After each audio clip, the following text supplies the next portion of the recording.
नमस्कार, बहुत स्वागत है आपका। इंडिया डेली देख रहे हैं आप। मैं हूं आपके साथ शिखा त्याग। तो दुनिया की राजनीति के सबसे बड़े शोमैन और खुद को मां शक्ति का इकलौता वारिस समझने वाले ट्रंप साहब ने एक बार फिर साबित कर दिया है कि उनके शब्द कूटनीति के लिए नहीं बल्कि आग लगाने के लिए होते।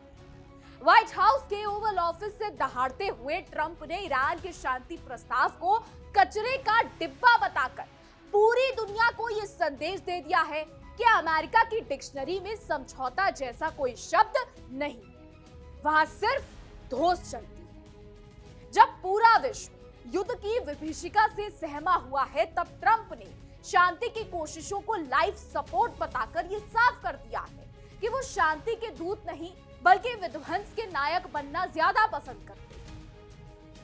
ये ट्रंप का वही पुराना अंदाज है जहां वे खुद को दुनिया का थानेदार समझते हैं और बाकी देशों को अपना प्यादा।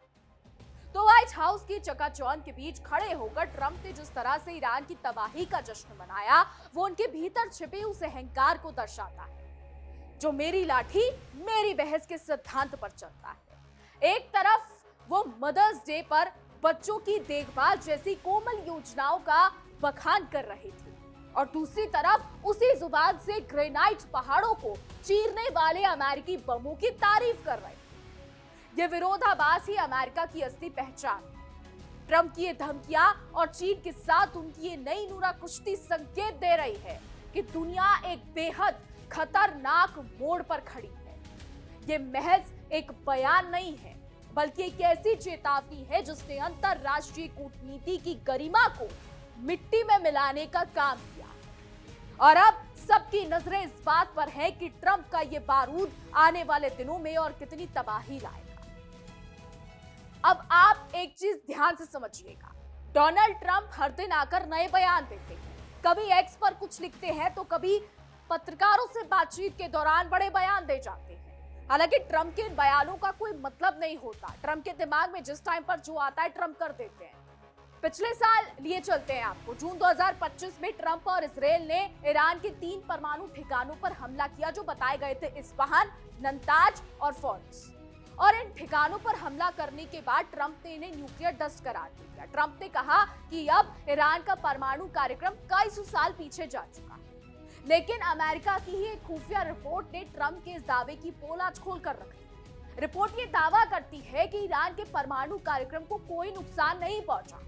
यानी जो ट्रंप इतनी बड़ी बड़ी डींगे हाँक रहे थे कि हमने ईरान के साथ ये कर दिया, हमने ईरान के साथ वो कर दिया, वो डींगे अब ट्रंप की कहां गई? कचरे के डब्बे में गई। हाँ, उसी कचरे के डब्बे में जिस डब्बे में डोनाल्ड ट्रंप ने ईरान के प्रस्ताव को डाला। 2025 में जून के महीने में जब हमले हुए, उसके बाद नोकझोंक चलती रही, छोटी मोटी बहसें चली, छोटे मोटे जो है झड़पें चली। उसके बाद सीजफायर का ऐलान हो गया, लेकिन उसके बाद से खाड़ी में माहौल गर्मा गया। लगातार अमेरिका ईरान को कुछ कहता था तो कभी ईरान अमेरिका को कुछ कहता। और 28 फरवरी साल 2026 इसमें जो हुआ उसने सबको हैरान कर रख दिया। इजरायल और अमेरिका ने 28 फरवरी को जिस तरीके से ईरान में हमला किया, वो किसी के लिए भी बहुत चौंकाने वाली चीज थी। इन हमलों में ईरान के सुप्रीम लीडर अली खामनेई की मौत हो गई। कहा जाता है कि जब मिसाइल और बम अली खामनेई के घर पर गिरे जहां पर वो थे, उस दौरान वहां पर अली खामनेई के बेटे और ईरान के वर्तमान अयातुल्ला मुस्तफा खामनेई यानी अयातुल्ला अली खामनेई के बेटे मुस्तफा खामनेई भी उसी घर में मौजूद थे, जो आज ईरान के सुप्रीम लीडर हैं। मुस्तफा खामनेई को लेकर भी कहा जाता है कि क्योंकि वो उस घर में मौजूद थे और जब वहां पर बम और मिसाइल गिरे तो वो बच तो गए लेकिन उन्हें गंभीर चोटें आई। मुस्तफा खामनेई घायल हैं और ईरान के डिसीजंस को नहीं ले पा रहे हैं। अब ऐसे में सवाल ये उठता है कि ईरान के जितने भी डिसीजंस हैं, सारी चीजें हैं, उनको कौन कंट्रोल कर रहा है? क्या अब्बास अराक्ची कर रहे हैं, क्या मसूद पेजिशकियान कर रहे हैं, या फिर IRGC कर रही है? अब इसमें भी एक बवंडर है, समझिए क्या। तो मसूद पेजिशकियान, ईरान के राष्ट्रपति, ने कहा है कि उन्होंने मुस्तफा खामनेई से 2 घंटे बातचीत की। लेकिन सवाल ये उठता है, सवाल हर किसी के मन में है कि अगर आप 2 घंटे बातचीत कर आए तो मुस्तफा खामनेई दुनिया के सामने क्यों नहीं आ रहे हैं? क्यों सिर्फ उनकी परछाई ही दुनिया के सामने आ रही है? क्या वो AI है, यानी आर्टिफिशियल इंटेलिजेंस से बनाई गई है, या फिर वो नकली है? तो दुनिया भर की राजनीति में अब अपनी बेबाक और कभी-कभी हवा में तीर चलाने वाली बयानबाजी के लिए मशहूर अमेरिकी राष्ट्रपति मिस्टर डोनाल्ड ट्रंप ने एक बार फिर अंतरराष्ट्रीय मंच पर खलबली मचा दी। व्हाइट हाउस के ओवल ऑफिस से आई उनकी ताजा दहाड़ी साफ कर दिया है कि अमेरिका खुद को आज भी दुनिया का स्वयंभू थानेदार समझता है। ईरान की ओर से आए शांति प्रस्ताव को कचरे का डिब्बा बताकर ट्रंप ने न केवल कूटनीति की मर्यादाओं को तार तार किया है, बल्कि मध्य पूर्व की सुलगती आग में घी डालने का काम भी किया है। जब दुनिया शांति की उम्मीद लगाए बैठी थी, तब ट्रंप ने अपनी पुरानी फितरत के मुताबिक मेरी लाठी मेरी भैंस वाली कहावत को चीरफाड़ करते हुए तेहरान के प्रस्ताव को सिरे से खारिज कर दिया। ईरान के साथ जारी इस रसाकशी के बीच ट्रंप का अहंकार सातवें आसमान पर नजर आ रहा। उन्होंने व्हाइट हाउस में मदर्स डे के मौके पर कोमल विषयों पर आयोजित कार्यक्रम को भी युद्ध की धमकी देने का अखाड़ा बना दिया। यहां यह कहना गलत नहीं होगा कि ट्रंप के लिए कूटनीति किसी शतरंज की बिसात नहीं, बल्कि एक रेसलिंग रिंग की तरह है, जहां वो केवल अपनी जीत और सामने वाले की धूल चाटने की बात करते हैं। ईरान के परमाणु प्रस्ताव को बेवकूफी भरा करार देते हुए उन्होंने जिस अंदाज में बात की, उससे साफ है कि अमेरिका अपनी अड़ियल नीति पर टिका हुआ है और वो उससे बाहर आने वाला नहीं। ट्रंप ने बड़े ही गर्व के साथ दावा किया कि ईरान की कमर टूट चुकी है और उनकी नौसेना से लेकर वायुसेना तक सब मिट्टी में मिल चुके हैं, ये ट्रंप ने कहा। लेकिन सवाल उठता है कि क्या केवल ताकत के जोर पर शांति स्थापित की जा सकती है? ट्रंप ने युद्ध विराम को लाइव सपोर्ट पर बताकर यह संकेत दे दिया है कि उनके पास शांति की कोई ठोस योजना नहीं, बल्कि वो बस अपनी सैन्य शक्ति का ढोल पीटना जानते हैं। अमेरिकी पायलटों की बहादुरी और ग्रेनाइट के पहाड़ों को भेदने वाले बमों का गुणगान करना इस बात का सबूत है कि व्हाइट हाउस आज भी जंग के जुनून में डूबा है, जिसे दुनिया की सेवा का नाम दिया जा रहा है।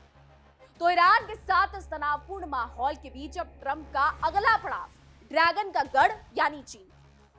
13 से 15 मई तक होने वाली ये राजकीय यात्रा दुनिया की दो सबसे बड़ी ताकतों के बीच एक अजीबोगरीब नूरा कुश्ती की तरह दिख रही है। एक तरफ ट्रंप ईरान को तबाह करने की बातें करते हैं, दूसरी तरफ राष्ट्रपति जिनपिंग के साथ अपनी दोस्ती के कसीदे पढ़ते हैं। यह अमेरिकी राजनीति का वही दोगलापन है, जहां एक हाथ में बम होता है और दूसरे हाथ में व्यापार का प्रस्ताव।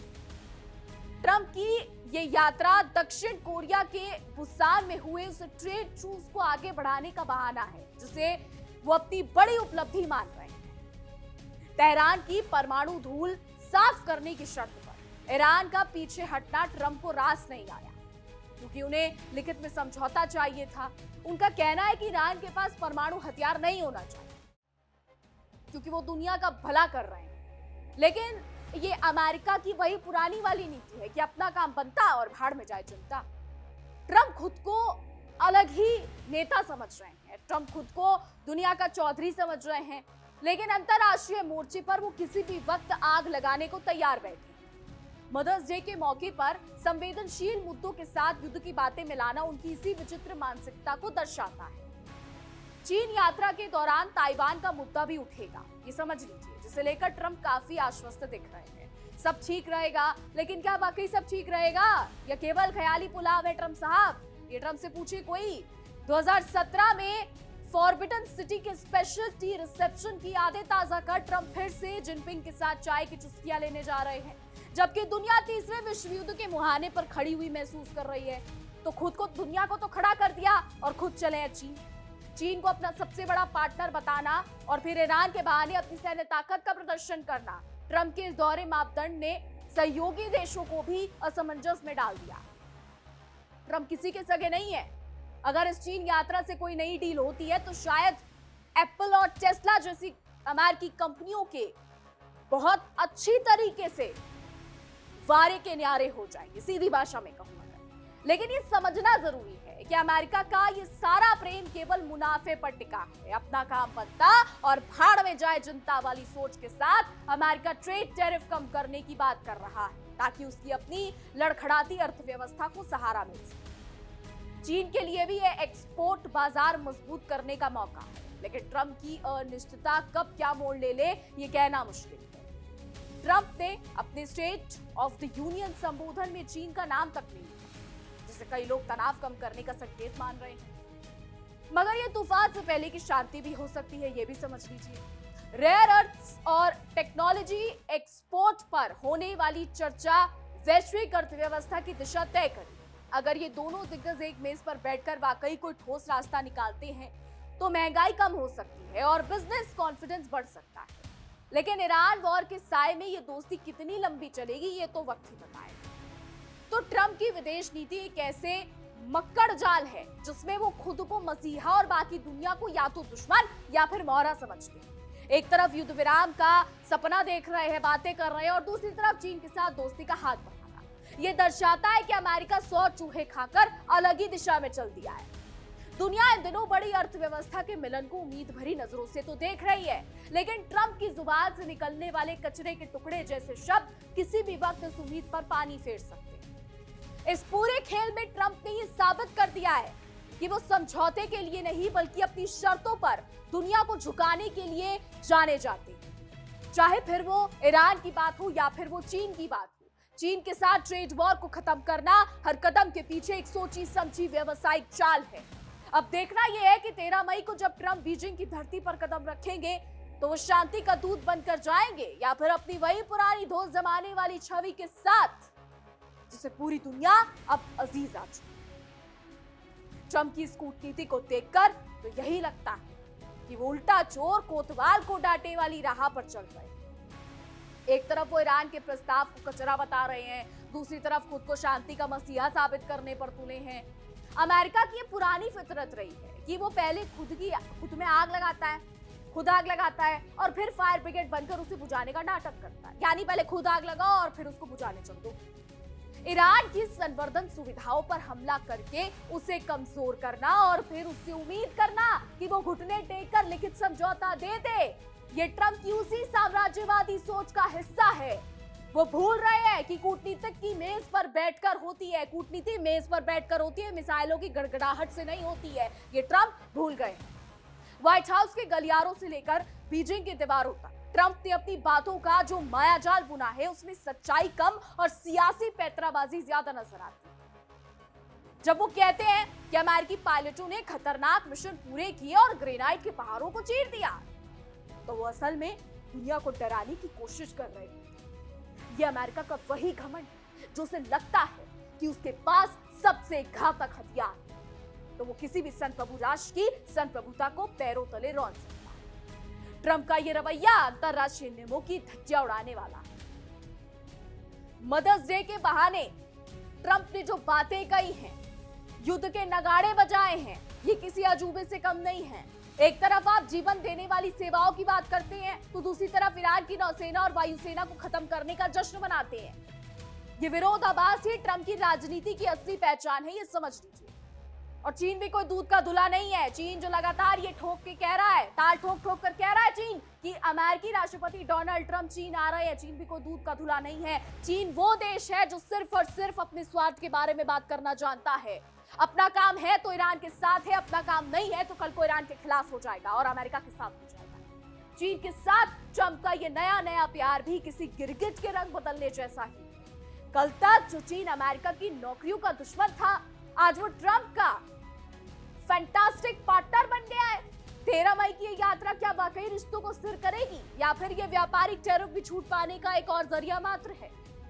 जिनपिंग के साथ उनका रिश्ता बहुत अच्छा हो सकता है, लेकिन ये रिश्ता भरोसे पर नहीं बल्कि स्वार्थ की नींव पर टिका है, क्योंकि अंतरराष्ट्रीय राजनीति में हर देश अपने अपने स्वार्थ देखते हैं। ट्रंप जानते हैं कि ईरान युद्ध के बाद अमेरिकी बाजार को ऑक्सीजन की जरूरत है और वो ऑक्सीजन चीन के पास है और चीन इसका पूरा फायदा उठाएगा, इस बात से इनकार नहीं किया जा सकता। ट्रंप का ये दावा है कि वो दुनिया की सेवा कर रहे हैं। ट्रंप कहते कुछ है, करते कुछ है। अगर वो वाकई दुनिया की सेवा करना चाहते हैं तो वो ईरान के प्रस्ताव को सिरे से खारिज करने के बजाय उस पर चर्चा करते, लेकिन उन्हें तो बस अपनी शर्तों का पालन चाहिए। अमेरिका हमेशा से चाहता है कि दुनिया उसके इशारों पर नाचे और जब कोई देश सिर उठाने की कोशिश करता है तो उसे कचरा या अस्वीकार्य बताकर हाशिया पर धकेल दिया जाता है, या फिर यूं कहें कि कचरे के डिब्बे में उनके प्रस्ताव को फेंक दिया जाता है, जैसे ईरान के साथ किया। ये सेवा नहीं है ट्रंप साहब, बल्कि पूरी दुनिया को अपना गुलाम बनाने की दबी हुई हसरत। ताइवान पर भी आ जाते हैं। ताइवान के मुद्दे पर ट्रंप का ये कहना कि सब ठीक रहेगा, असल में आंखें मूंदकर दूध पीने वाली बिल्ली जैसा व्यवहार। चीन अपनी ताइवान नीति को लेकर पूरी दुनिया को चुनौती दे रहा है और ट्रंप इसे एक सामान्य मुद्दा बताकर टाल रहे हैं। शायद वो चीन की यात्रा के दौरान कोई बड़ा समझौता करने की फिराक में है और नहीं चाहते कि ताइवान जैसा पेचीदा मामला उनके व्यापारिक हितों के बीच आए। ट्रंप अब फंसते नजर आ रहे हैं। ट्रंप के लिए वो वाली स्थिति पैदा हो गई है कि आगे को और पीछे का। तो अब कहां जाएंगे ट्रंप भाई? जहां ट्रंप अपनी कमियों को भी अपनी जीत बताने की कोशिश कर रहे हैं, वहीं चीन जो है वो लगातार अपने हित साधने की कोशिश कर रहा है। अमेरिकी सेना की तारीफ करते हुए मिस्टर ट्रंप ने जिस तरह से ग्रेनाइट पहाड़ों के अंदर हुए विस्फोटकों का जिक्र करते हुए कहा कि उनकी युद्धप्रिय मानसिकता को ये भली भांति उजागर करता है। वो अपनी सेना को दुनिया के सबसे बड़ी मशीन की तरह पेश करते हैं जो किसी भी देश को पल भर में राख कर सकते हैं। लेकिन क्या अमेरिका को ये याद नहीं कि ताकत के इसी नशे में उसने अफगानिस्तान और वियतनाम में क्या खोया था? ट्रंप की बड़बोलापन वाली राजनीति एक बार फिर अमेरिका को अलग थलग करने का काम कर रही है, ये समझ लीजिए। चीन में होने वाला टी रिसेप्शन और फॉरबिडन सिटी की यादें ताजा करना केवल एक दिखावा है। असलियत तो ये है कि अमेरिका और चीन के बीच का ये ट्रेड टूस केवल एक साल का समझौता है। ये दूध का जला छाछ भी फूंक फूंक कर पीता है वाली स्थिति है। ट्रंप को पता है कि अगर चीन ने हाथ खींच लिए तो अमेरिकी कंपनियां जैसे एप्पल और टेस्ला का दिवाला निकल जाएगा। इसीलिए वो जिनपिंग के सामने बिछ रहे हैं, जबकि दूसरी तरफ ईरान जैसे छोटे देशों पर अपनी ताकत का प्रदर्शन कर रहे हैं। ग्लोबल सप्लाई चेन और महंगाई कम करने की बात करना ट्रंप के लिए केवल एक चुनावी एजेंडा है। उन्हें आम जनता की फिक्र कम और अपनी छवि की फिक्र ज्यादा है। अगर वे वाकई महंगाई कम करना चाहते हैं तो दुनिया भर में चल रहे युद्धों को बढ़ावा देने के बजाय उन्हें खत्म करने की पहल करते हैं। लेकिन ट्रंप के लिए शांति केवल एक शब्द है जिसका इस्तेमाल वो तभी करते हैं जब उन्हें किसी दूसरे देश से व्यापारिक समझौता करना होता है। उनकी ये दोहरी चाल अब पूरी दुनिया के सामने बेनकाब हो चुकी है। ट्रंप की ये पूरी कवायद ऊपर से फिट, अंदर से खिटपिट जैसी। व्हाइट हाउस में बैठकर वो जो दावे कर रहे हैं कि उनकी हकीकत अब जमीन पर दिखने लगी। ईरान के साथ युद्ध की स्थिति और चीन के साथ अचानक बड़ी दोस्ती, ये सब तीसरे विश्व युद्ध यानी वर्ल्ड वॉर 3 की बिसात बिछाने जैसा लग रहा है। ट्रंप की ये 2026 की यात्राएं और उनके कड़े तेवर ये बता रहे हैं कि अमेरिका शांति नहीं बल्कि अपनी बादशाहत कायम रखना चाहती है। अब देखना ये होगा कि ड्रैगन की धरती पर ट्रंप का ये जादू चलता है या फिर वहां से भी एक नया विवाद लेकर लौटते। ट्रंप की इस कूटनीति का सबसे स्याहा पहलू यह है कि वो खुद को अलग चौधरी बता रहे हैं, दुनिया का चौधरी बता रहे हैं। दुनिया का चौधरी कहकर अपनी एक नई छवि गढ़ने की कोशिश कर रहे हैं ताकि घरेलू जनता की तालियां बटोर सके। लेकिन क्या कोई इनसे पूछे कि एक तरफ बच्चों के भविष्य के लिए आप योजनाओं की घोषणा कर रहे हैं तो दूसरी तरफ ईरान जैसे देशों पर बमबारी का जश्न मनाना, क्या ये एक सिक्के के दो पहलू हो सकते हैं? एक हाथ से जीवन और दूसरे हाथ से मौत बांटने जैसा ये खेल ट्रंप यहाँ पर खेल रहे हैं। अमेरिका का ये दौरा चरित्र पूरी दुनिया को ये सोचने पर मजबूर कर रहा है कि क्या व्हाइट हाउस का ओवल ऑफिस अब केवल युद्ध की योजनाएं बनाने का अड्डा बनकर रह गया है। चीन की इस यात्रा को लेकर जो माहौल बनाया जा रहा है वो भी किसी सुनहरे पिंजरे से कम नहीं। ट्रंप का ये दावा कि वो जिनपिंग के साथ फैंटास्टिक रिश्ते साझा करते हैं, असल में कूटनीति की दुनिया का सबसे बड़ा झूठ है। या यूं कह लीजिए कि कूटनीति की दुनिया का सबसे बड़ा झूठ लगता है। ये रिश्ता भरोसे की नींव पर नहीं बल्कि जरूरत की बैसाखियों पर टिका है। ट्रंप अच्छी तरह जानते हैं कि अगर उन्हें अपनी अर्थव्यवस्था को डूबने से बचाना है तो उन्हें ड्रैगन के सामने मुस्कुराना ही पड़ेगा। यह हाथी के दांत खाने के और दिखाने के और वाली स्थिति है, जहां एक तरफ ट्रंप चीन को दुनिया का सबसे बड़ा खतरा बताते थे और अब उसी की चौखट पर दस्तक देने वाले। ईरान के परमाणु प्रस्ताव को कचरा कहना उनकी उस हट धर्मी को दिखाता है जो किसी भी देश के स्वाभिमान को ठेस पहुंचा सकती है।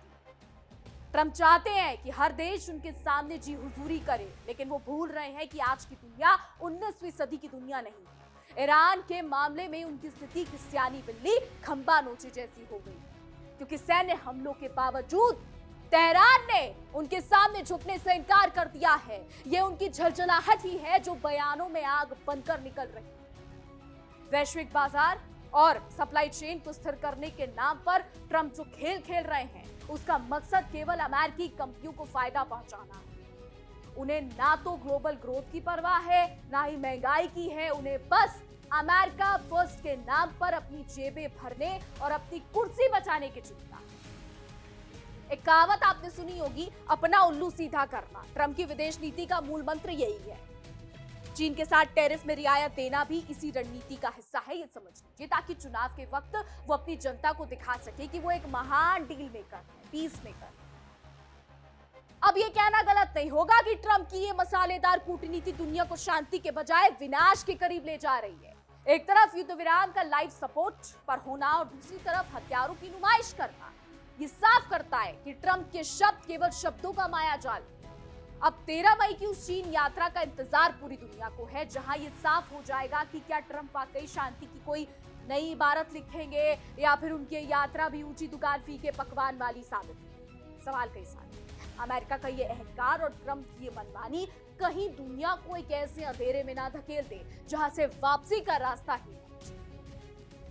तो दुनिया के नक्शे पर इस वक्त एक ऐसा दहकता हुआ ज्वालामुखी सुलग रहा है जिसकी तपिश ने 7 समंदर पार बैठी इंसानियत के भी पसीने छुड़वा कर रखे हैं। अमेरिका और ईरान के बीच की ये जंग अब उस खतरनाक मोड़ पर पहुंच गई है जहां शांति की बातें सिर्फ एक तमाशा लगती हैं और बारूद की गंध पूरी खाड़ी में गूंजती है।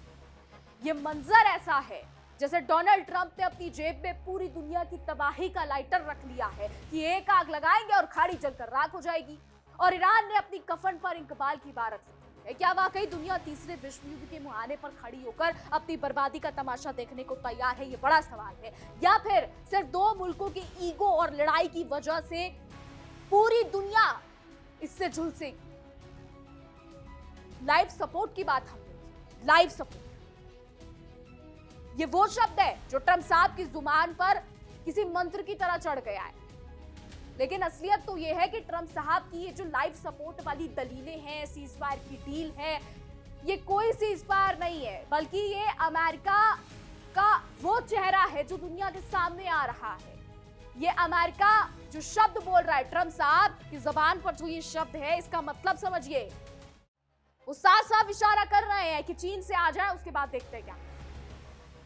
चीन तो ट्रंप जा रहे हैं, ड्रैगन की धरती पर जा रहे हैं, ड्रैगन से मिलने जा रहे हैं, दोस्ती पक्की करने जा रहे हैं। पिछले साल तक 100% टैरिफ लगा रहे थे चीन पर, कह रहे थे कि चीन तो हमारी जासूसी करता है, चीन तो हमारी डिजिटल जासूसी करता है, चीन कई तरीके की चीजें करता है, चीन ऐसा है, चीन वैसा है। और अब डोनाल्ड ट्रंप चीन की चौखट पर जा रहे हैं।